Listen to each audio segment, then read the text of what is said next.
2018 में मेयर के चुनाव हुए।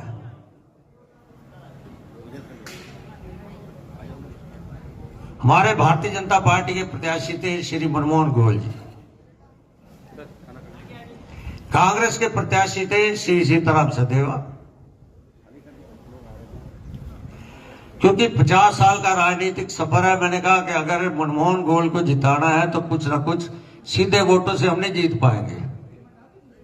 हमारी हार निश्चित, क्योंकि मुकाबला हमारा सीताराम से नहीं था, मुकाबला हमारा चौधरी भूपेंद्र सिंह हुड्डा था। उस time Satish Nandal Indian National Lokdal में थे, परंतु मेरी मित्रता थी। मैंने कहा सतीश नांदल जी, आपका टारगेट क्या है? क्या मत समझा नहीं? वो बोले, मैं क्या, वो टिकट दे रहे थे रेलवे रोड पर किसी जैन समाज को। जब मेरे कानों में बात गई, मैं सतीश नांदल जी का, जो आपका टारगेट है मेरा टारगेट, हम फेल हो जाएंगे। अगर जिताना है और उस टारगेट को फेल करना उनका, तो मेरी एक प्रार्थना कर लो। बोले क्या? मैं अपने बेटे को चुनाव लड़ा दूं। ग्रामीण क्षेत्र पड़ता, नगर निगम में 10-12 गांव पड़ते हैं जो वोट मिल नहीं सकते थे। तो उस समय सतीश जी को कहा कि अपने बेटा सचिन नांदल को चुनाव लड़ाओ। कहता पागल है कि मैं चुनाव लड़ाऊं, कहां जीत पाऊंगा?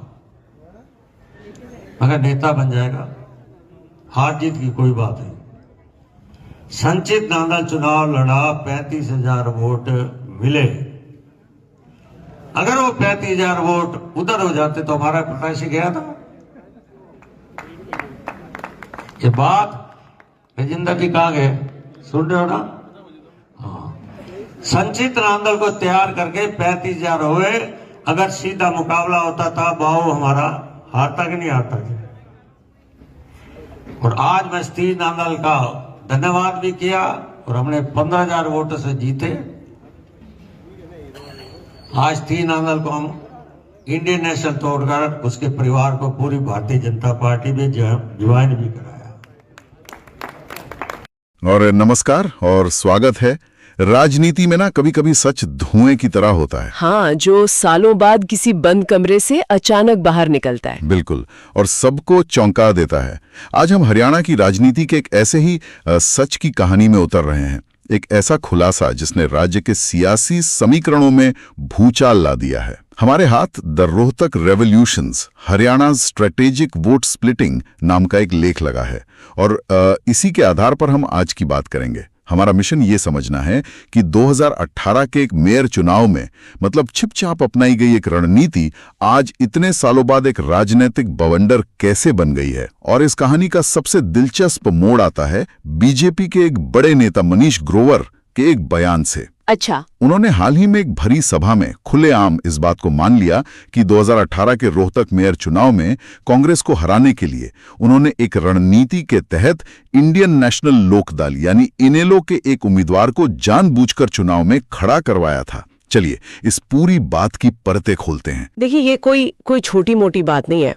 अक्सर ऐसी बातें, आप जानते हैं, राजनीतिक गलियारों में कानापूसी की तरह फैलती हैं, अफवाहें बनती हैं। हाँ, बिल्कुल। लेकिन यहाँ तो सत्ताधारी पार्टी का एक वरिष्ठ नेता खुद माइक पे आके ये कबूल कर रहा है। ये कोई लीक नहीं है, ये एक कबूलनामा है। सही कहा। इसी वजह से ये इतना विस्फोटक बन गया है।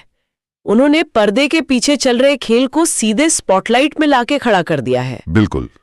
तो सबसे पहले ये समझते हैं कि मनीष ग्रोवर ने असल में कहा क्या था और क्यों कहा था।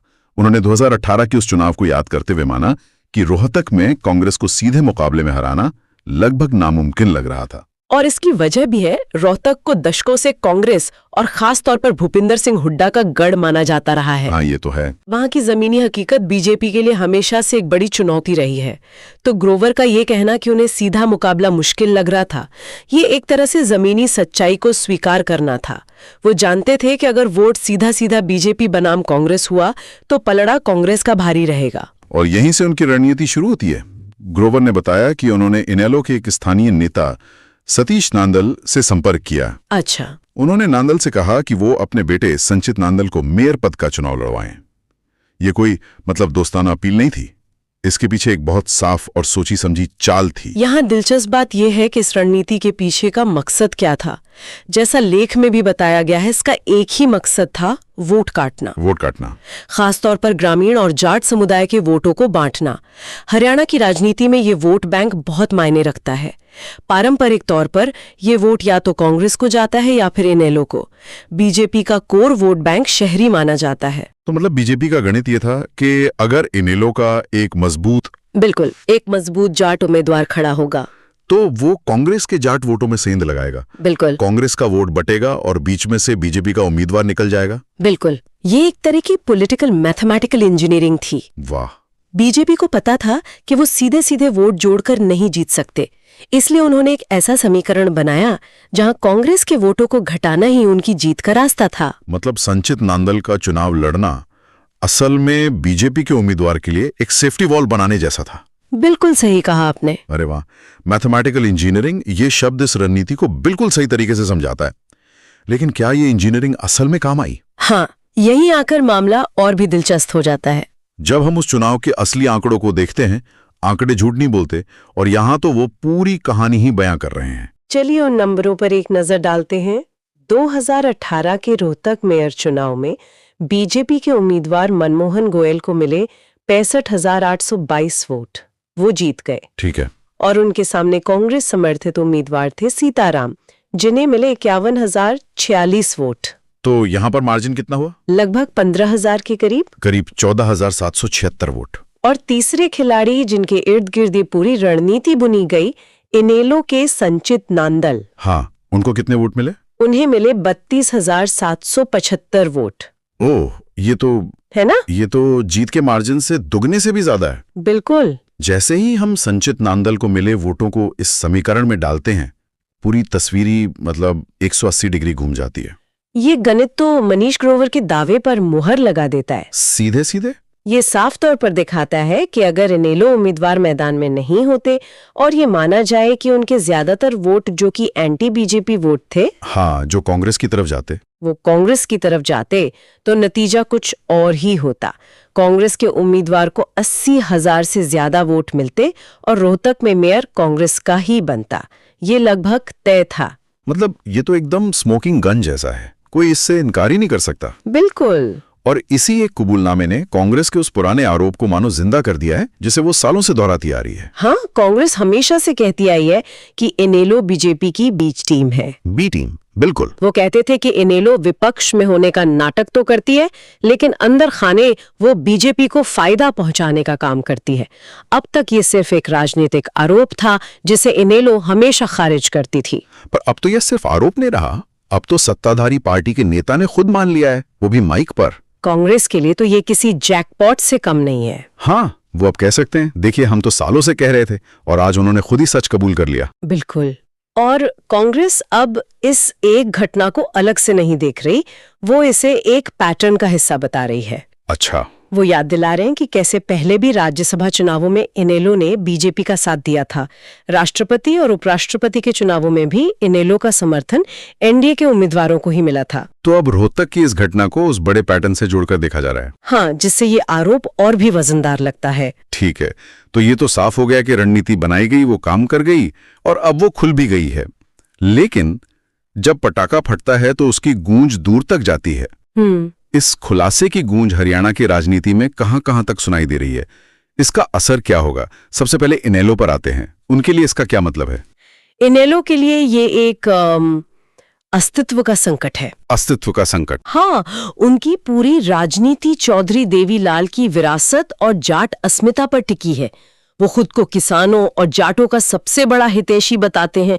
अब जब उनके ही वोटर्स को ये पता चलेगा कि उनके वोट का इस्तेमाल पर्दे के पीछे से बीजेपी को जिताने के लिए किया गया, बिल्कुल, जिसके खिलाफ वो लड़ने का दावा करते हैं, बिल्कुल, तो ये भरोसा टूटेगा। हाँ, क्योंकि उनका कोर वोटर तो एंटी बीजेपी और एंटी कांग्रेस ही माना जाता है। बिल्कुल। अब गांव में, चौपालों पर, बैठकों में ये सवाल उठेगा कि क्या इनेलो को वोट देना असल में बीजेपी को वोट देना है?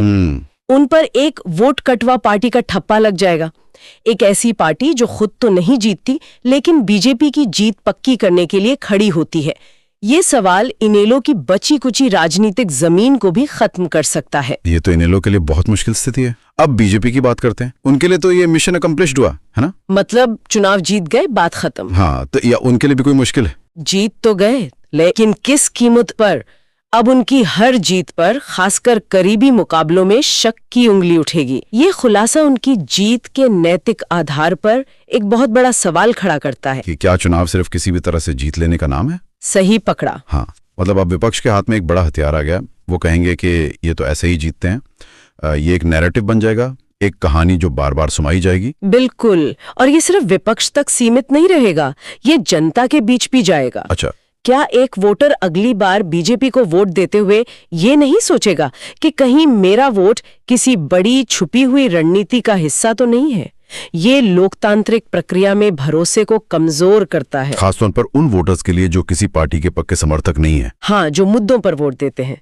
और कांग्रेस, उनके लिए तो जाहिर है ये एक बड़ी राजनीतिक जीत की तरह है। निश्चित रूप से, जैसा हमने पहले कहा, उनके सालों पुराने आरोप अब सही साबित हो गए हैं। वो अब जनता के बीच जाकर ये कह सकते हैं कि देखिए, बीजेपी और इनेलो के बीच एक गुप्त समझौता है और दोनों मिलकर हमें हराने की साजिश करते हैं। इससे उन्हें मतदाताओं की सहानुभूति मिल सकती है। वो खुद को एक विक्टिम की तरह पेश कर सकते हैं। बिल्कुल, जिसे बेईमानी से हराया गया। तो मतलब एक तीर से कांग्रेस दो शिकार कर रही है। वो बीजेपी की नैतिकता पर भी सवाल उठा रही है और इनेलो की विश्वसनीयता पर भी। सही कहा।